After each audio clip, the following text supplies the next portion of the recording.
Δεν έδρασε αυτόνομα, πρέπει να σου πω, η διεθνής των τοκογλύφων εδώ με την Τρόικα για την αρπαγή των γαλανόλευκων εσωρούχων μας. Είχε εγκαταστήσει εδώ στα κατεχόμενα τις Ελληνίδες μάνες, αιώνες πολλούς για τον ύπουλο ευνοχισμό των Ελλήνων κανακάριδων. Πώς να εξεγερθεί, πώς να αντιδράσει στοιχειωδώς ο μητροεξαρτημένος ραγιάς όταν η αδίστακτη μανούλα του έτσι τον κανακεύει και το συντηρεί μέχρι τα 40 χρονών γαϊδούρι στο σπίτι, το σέρνει σαν ευνοχισμένο σκυλάκι με το ομφάλιο λοράκι σφιχτοδεμένο στο τρυφερό λεμουδάκι του. Πώς να γίνει πολίτης ο μαλθακός μαμάκιας που το τηλέφωνο δεν μπορεί να σηκώσει να ζητήσει δουλειά και βάνει τη μανούλα του, να την απορρίψει τη δουλειά ως μη αρμόζουσα στα προσόντα του ημίθεου λεβεντομαλάκα της.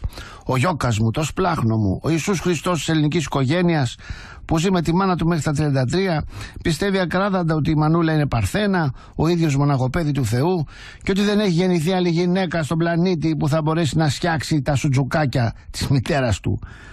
Δεν μας διάλεξε λοιπόν τυχαία για πειραματόζωα εδώ στην επιστροφή στο Μεσαίωνα η Τρόικα.